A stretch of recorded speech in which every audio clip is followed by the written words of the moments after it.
यदि आप एक सर्वे करें और लोगों से पूछें कि उनको किसी एक बीमारी से सबसे ज्यादा डर लगता है, तो कैंसर का नाम लेने वाले लोगों की संख्या आपको सबसे ज्यादा मिलेगी, क्योंकि कैंसर का इलाज जो है वो अभी तक पूरी तरह से संभव नहीं हो पाया है। हालांकि वैज्ञानिक समुदाय की ओर से लगातार इस ओर प्रयास किया जा रहा है कि कैंसर का एक संपूर्ण इलाज खोजा जा सके, और इसी प्रयास के हिस्से के तौर पर भारतीय वैज्ञानिकों ने इस पूरी कड़ी में, इस पूरी श्रृंखला में एक नया चैप्टर जो है ऐड किया है। भारत के कुछ वैज्ञानिकों ने मिलकर के, कुछ शोधकर्ताओं ने मिलकर के कैंसर के इलाज को और बेहतर बनाने, उसके इलाज को आगे बढ़ाने में एक महत्वपूर्ण शोध किया है। तो आज इस वीडियो में हम इसी नए रिसर्च पर बात करेंगे। हम देखेंगे कि आखिर ये नया इलाज क्या है और इस नए इलाज में क्या क्या इंपॉर्टेंट बिंदु आपको देखने को मिलेंगे।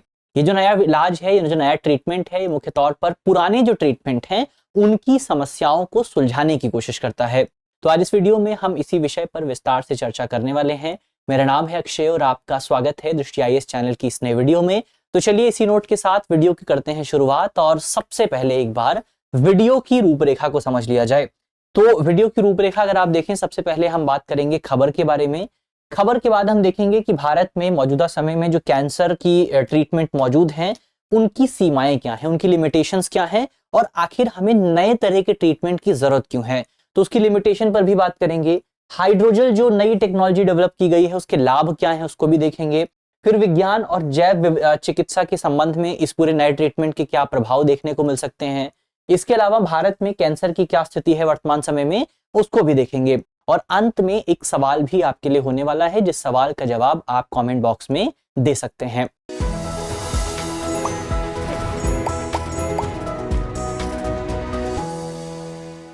इसके अलावा ये जो पूरा टॉपिक है आपका GS पेपर 3 से जुड़ा हुआ है, और आप इसे साइंस एंड टेक्नोलॉजी के सेगमेंट से जोड़ करके देख सकते हैं। चलिए इसी नोट के साथ वीडियो की करते हैं शुरुआत, लेकिन शुरुआत करने से पहले आपके लिए एक सूचना भी मौजूद है। और सूचना ये है कि आप जानते हैं कि मुखर्जी नगर की जो क्लासेस थी वो अब नोएडा में शिफ्ट हो चुकी हैं, और नोएडा में बैचेस की भी शुरुआत हो गई है। तो अगर आप किसी बैच को ज्वाइन करना चाहते हैं तो आप नोएडा सेक्टर 15 का जो मेट्रो स्टेशन है उसके काफी करीब हमारी जो नई क्लासेस हैं वहां पर विजिट कर सकते हैं, या फिर आप हमारे नंबर पर भी संपर्क कर सकते हैं। नंबर नोट कर लीजिए 8750187501। इस पर आप अगर कॉल करेंगे तो आपको और ज्यादा डिटेल से जानकारी इन क्लासेस के बारे में मिल जाएगी। हिंदी माध्यम का जो अगला बैच है, पहले बैच तो बहुत पहले शुरू हो चुके हैं, जो अगला बैच है वो 16 जनवरी को शुरू होने वाला है, और अंग्रेजी माध्यम का जो अगला बैच है वो 9 जनवरी को शुरू होगा। तो आप अगर इनमें से किसी भी बैच को ज्वाइन करना चाहते हैं तो आप हमारे नंबर्स पे संपर्क कर सकते हैं, या फिर आप सेंटर को भी विजिट कर सकते हैं। चलिए अब यहां से बढ़ा जाए आगे और बातचीत की जाए सबसे पहले खबर के बारे में। तो खबर हमारी बहुत सरल सी है, बहुत सीधी सी है। भारत के कुछ रिसर्चर्स हैं, जिसमें IIT गुवाहाटी के जो रिसर्चर्स हैं वो शामिल हैं, और बोस इंस्टीट्यूट मौजूद है कोलकाता में। तो बोस इंस्टीट्यूट और IIT गुवाहाटी के जो रिसर्चर्स हैं उन्होंने भारत में शोधकर्ताओं ने स्थानीय कैंसर उपचार के लिए एक उन्नत इंजेक्टेबल हाइड्रोजल विकसित किया है। तो ये नई टेक्नोलॉजी है जो यहाँ पर विकसित की गई है वैज्ञानिकों की तरफ से। और ये टेक्नोलॉजी कैसे काम करती है, तो ये जो हाइड्रोजल है ये एंटी कैंसर दवाओं के स्थिर भंडार के रूप में कार्य करता है, जो ट्यूमर कोशिकाओं को नियंत्रित तरीके से लक्षित करता है और स्वास्थ्य कोशिकाओं को नुकसान पहुंचाने से बचाता है। अब इसका मतलब क्या है, इसके मतलब को अभी हम आगे समझेंगे जब हम बात करेंगे पुराने मेथड्स पे, कि पुराने मेथड्स में क्या होता था, उनकी क्या लिमिटेशन होती थी। तो अभी इसको हम थोड़ा सा समझेंगे, इस पर वापस आएंगे। तो ये जो रिसर्च है, ये रिसर्च आपका रॉयल सोसाइटी ऑफ केमिस्ट्री जो है उसका जर्नल है, जिसका नाम है मटेरियल्स होराइजन, इसमें जो है प्रकाशित किया गया है। तो ये ओवरऑल आपकी खबर हो जाती है, जिस खबर पर हमने बात की। अब बात करते हैं कि मौजूदा जो उपचार है, मौजूदा जो ट्रीटमेंट है, उनकी क्या लिमिटेशंस आपके सामने निकल करके आती हैं। तो मौजूदा समय में जब आप उपचार की बात करते हैं तो 2 तरह के ट्रीटमेंट आपको देखने को मिलते हैं। सबसे पहले तो कीमोथेरेपी इस्तेमाल की जाती है। इसके अलावा मेडिकल या सर्जिकल इंटरवेंशन भी किया जा सकता है, यानी कि सर्जरी भी की जा सकती है। सबसे पहले कीमोथेरेपी की अगर आप बात करें तो कीमोथेरेपी जो पूरा ट्रीटमेंट है, उस पूरे ट्रीटमेंट में सामूहिक वितरण किया जाता है, यानी कि पूरे शरीर का पर जो है आपका जो भी ट्रीटमेंट होता है पूरे शरीर पर होता है। और इस सामूहिक वितरण की वजह से क्या होता है कि स्वास्थ्य और जो कैंसर युक्त दोनों तरह की जो कोशिकाएं हैं वो दोनों कोशिकाएं इसकी वजह से प्रभावित होती हैं। एग्जाम्पल के तौर पर अगर आप इसको समझें तो ये मान लीजिए आपका शरीर है, इस आपके शरीर में मान लीजिए एक जगह पर कैंसर की युक्त कोशिकाएं जो है मौजूद हैं, कैंसर सेल्स मौजूद हैं। लेकिन आपका जो ट्रीटमेंट किया जाएगा वो किया जाएगा कीमोथेरेपी के माध्यम से, और कीमोथेरेपी जो है वो आपके शरीर के पूरे सेल जो हैं सभी सेल्स को कवर करती है। तो ऐसे में होता क्या है कि कई बार जो आपकी कीमोथेरेपी है वो न केवल आपकी कैंसर युक्त कोशिकाओं को प्रभावित करती है, बल्कि आपकी जो हेल्दी सेल्स हैं कई बार उनको भी प्रभावित कर देती है। और इस हेल्दी सेल के प्रभावित होने की वजह से आपको बहुत सारे साइड इफेक्ट्स देखने को मिल सकते हैं। तो ये इसकी लिमिटेशन हो जाती है। तो कीमोथेरेपी की लिमिटेशन क्या है कि इसके बहुत सारे गंभीर साइड इफेक्ट्स आपको देखने को मिलते हैं। दूसरी प्रक्रिया है आपकी सर्जिकल प्रक्रिया। सर्जरी की जा सकती है, लेकिन सर्जिकल प्रक्रिया जो है वो थोड़ी सी अग्रेसिव होती है और उसके नुकसान आपको देखने को मिल सकते हैं।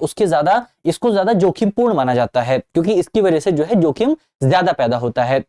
तो ये ओवरऑल आपकी पुरानी ट्रीटमेंट्स हैं जिनमें कुछ समस्याएं होती हैं, और इन्हीं समस्याओं को सुलझाने के लिए हमारे जो वैज्ञानिक हैं उन्होंने ये टेक्नोलॉजी विकसित की है।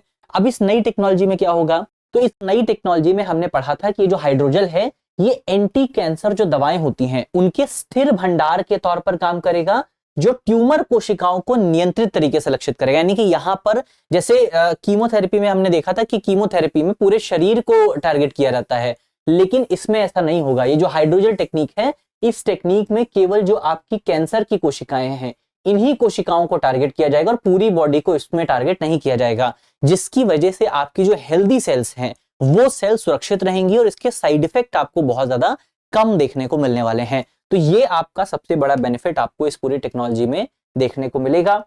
इसके अलावा इसके लाभ की अगर आप बात करें तो सबसे पहला लाभ इसका यही है कि इसमें आपको दवाओं का जो सटीक वितरण है, वो जो प्रिसाइज डिस्ट्रीब्यूशन ऑफ मेडिसिन जो है वो आपको देखने को मिलने वाला है। इसको मुख्य तौर पर जो आपका ट्यूमर वाला क्षेत्र है वहां पर डायरेक्ट दवाओं को पहुंचाने के लिए डिजाइन किया जाता है। ऐसा नहीं है कि दवाएं जो है वो आपके पूरे शरीर में जाती हैं। अगर दवाएं पूरे शरीर में जाएंगी तो इसकी वजह से जो है आपको आपकी जो हेल्दी सेल्स है वो भी प्रभावित हो सकती हैं। तो हेल्दी सेल्स को प्रभावित होने से रोका जा सकता है इस पूरी टेक्नोलॉजी के माध्यम से। तो इसके माध्यम से आप स्थानीयकृत उपचार सुनिश्चित कर सकते हैं। स्थानीयकृत उपचार का मतलब है लोकलाइज्ड ट्रीटमेंट। लोकलाइज्ड ट्रीटमेंट का मतलब होता है कि जब आप केवल उसी सेल को टारगेट करते हैं जिस सेल में कैंसर मौजूद है, या जो कैंसरस सेल है केवल उसी को टारगेट किया जाता है और बाकी जो सेल हैं उनको टारगेट नहीं किया जाता। तो ये ओवरऑल सबसे इंपॉर्टेंट बेनिफिट आपको इसका देखने को मिलने वाला है।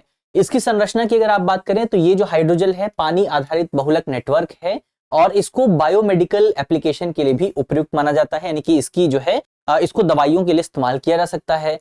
इसके अलावा ये जो आपका जो हाइड्रोजेल है ये जैविक द्रव्यों में अघुलनशील होता है। यानी कि जो बायोलॉजिकल आपके जो द्रव्य होते हैं उनमें ये अघुलनशील होता है। इसका मतलब ये है कि ये हमारे शरीर में प्रवेश करने के बावजूद भी घुलेगा नहीं और एक बेसिकली यहाँ पर साइट पर जो इंजेक्शन साइट है वहां पर स्थिर बना रहेगा। इसके अलावा ये जो आपका हाइड्रोजेल है ये ग्लूटाथियोन जो है, ये ग्लूटाथियोन की उपस्थिति में जो है बहुत ज्यादा प्रतिक्रियाशील हो जाता है, बहुत ज्यादा क्रियाशील हो जाता है और काम करना शुरू कर देता है।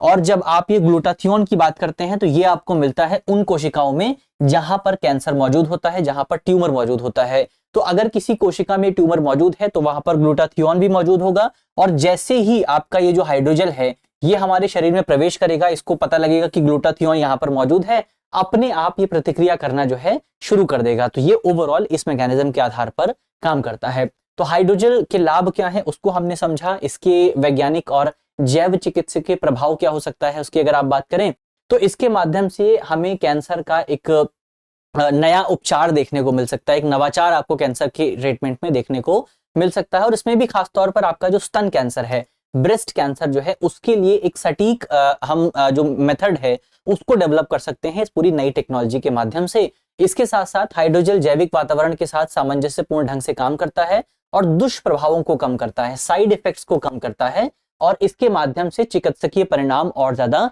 बेहतर हो सकते हैं। आपको कैंसर ट्रीटमेंट की और बेहतर रिजल्ट जो हैं वो इस पूरी टेक्नोलॉजी के माध्यम से देखने को मिल सकते हैं। तो ये ओवरऑल यहाँ पर वैज्ञानिकों और चिकित्सकीय लाभ क्या हो सकते हैं उनकी बात की हमने। अब एक बार भारत में कैंसर की क्या सिचुएशन है थोड़ा सा उसको समझ लिया जाए, थोड़ा डेटा पर बात कर ली जाए। तो ये डेटा जो है डेटा 2022 का है। डेटा ये बताता है कि भारत में 2022 में 14,13,316 नए मामले दर्ज किए गए थे कैंसर के, और कैंसर के मामलों में जब आप लैंगिक डिस्ट्रीब्यूशन की बात करते हैं, जेंडर डिस्ट्रीब्यूशन की बात करते हैं, तो ये देखने को मिलता है कि महिलाओं में कैंसर के मामले पुरुषों की तुलना में ज्यादा हैं। डेटा की अगर आप बात करें तो डेटा ये बताता है कि पुरुषों में कैंसर के तकरीबन 6,91,178 मामले दर्ज किए गए, जबकि महिलाओं में कैंसर के 7,22,138 मामले दर्ज किए गए। और इस तरह से महिलाओं में आपको कैंसर के मामले ज्यादा देखने को मिलते हैं। अगर ओवरऑल कैंसर की बात करें तो इसमें सबसे ज्यादा कौन सी कैटेगरी में आपको मामले देखने को मिलते हैं, तो डेटा ये बताता है कि आपको ब्रेस्ट कैंसर के जो मामले हैं, स्तन कैंसर के जो मामले हैं, वो सबसे ज्यादा देखने को मिलते हैं। तो ओवरऑल जो कैंसर के मामले भारत में दर्ज किए गए, उसमें से 1,92,020 नए मामले जो थे वो केवल और केवल आपके स्तन कैंसर से जुड़े हुए थे, जो सभी रोगियों का 13.6% और महिला रोगियों का 26% जो है हो जाता है। तो अगर 100 महिलाओं को कैंसर है तो उसमें से 26 महिलाएं ऐसी होंगी जिनको ब्रेस्ट कैंसर आपको देखने को मिलने वाला है। भारत में स्तन कैंसर के बाद होंठ और मौखिक गुहा का कैंसर, गर्भाशय ग्रीवा का कैंसर, गर्भाशय, फेफड़े और ग्रास नली के जो कैंसर हैं, ये इसके बाद आपको देखने को मिलते हैं। इसके अलावा जो पूरा दक्षिण एशिया वाला रीजन है, उसमें अगर आप देखें तो दक्षिण एशिया के रीजन में आपको भारत, पाकिस्तान, बांग्लादेश, इस तरह के देश मिलेंगे, नेपाल मिल जाएगा। तो इन देशों में कैंसर के सबसे प्रमुख कारणों की अगर आप बात करें तो इनमें खैनी, गुटखा, सुपारी और पान मसाला जैसे जो धुआं रहित तंबाकू प्रोडक्ट होते हैं, उनके सेवन को कैंसर के सबसे बड़े कारण के तौर पर देखा जाता है। दुनिया भर में मौखिक कैंसर कैंसर के बोझ के 50% के लिए जिम्मेदार है। जो ओरल कैंसर है वो दुनिया भर में 50% जो है सबसे ज्यादा आपको देखने को मिलता है। और लेंसेट ग्लोबल हेल्थ 2023 के अनुसार भारत में वैश्विक स्तर पर सर्वाइकल कैंसर के कारण होने वाली 23% मौतें आपको देखने को मिलती हैं। यानी कि दुनिया भर में अगर सर्वाइकल कैंसर की वजह से 100 मौतें आपको देखने को मिलती हैं, तो इसमें से अकेले 23 मौतें आपको भारत में देखने को मिलती हैं। तो सर्वाइकल कैंसर के मामले में भी भारत में सिचुएशन कंपैरेटिवली बहुत ज्यादा ठीक नहीं है। तो ये ओवरऑल भारत में कैंसर की सिचुएशन की बात हुई। एक मैप भी यहाँ पर मौजूद है, इसको आप देख सकते हैं। ये ओवरऑल भारत में कैंसर का जो मैप है उसको दिखाता है। ये सबसे ज्यादा जो सिचुएशन है वो आपको ब्रेस्ट कैंसर के मामले में देखने को मिलेगी।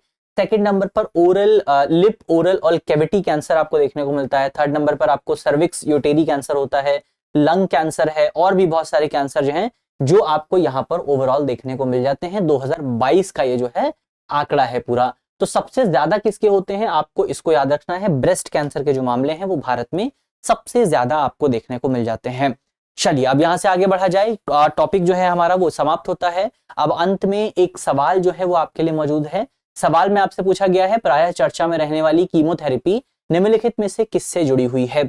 हमारे ऑप्शन है, ऑप्शन ए हृदय रोग, ऑप्शन बी मानसिक विकार, option C cancer, option D मधुमेह। तो इसका सही जवाब आपको जल्दी से कमेंट बॉक्स में बताना है। और मुझे उम्मीद है कि इस वीडियो में हमने जितने भी इंपॉर्टेंट टॉपिक्स पे चर्चा की है वो टॉपिक आपको समझ में आए होंगे। वीडियो अगर आपको अच्छी लगी है तो वीडियो को लाइक कीजिए, वीडियो को शेयर कीजिए अपने दोस्तों के साथ, अपने साथियों के साथ, अपने परिवारजनों के साथ।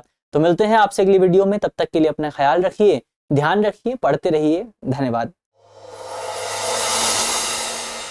डियर व्यूअर्स, अपने एग्जाम की तैयारी को और बेहतर करने के लिए हमारे चैनल को लाइक, शेयर और सब्सक्राइब करना न भूलें।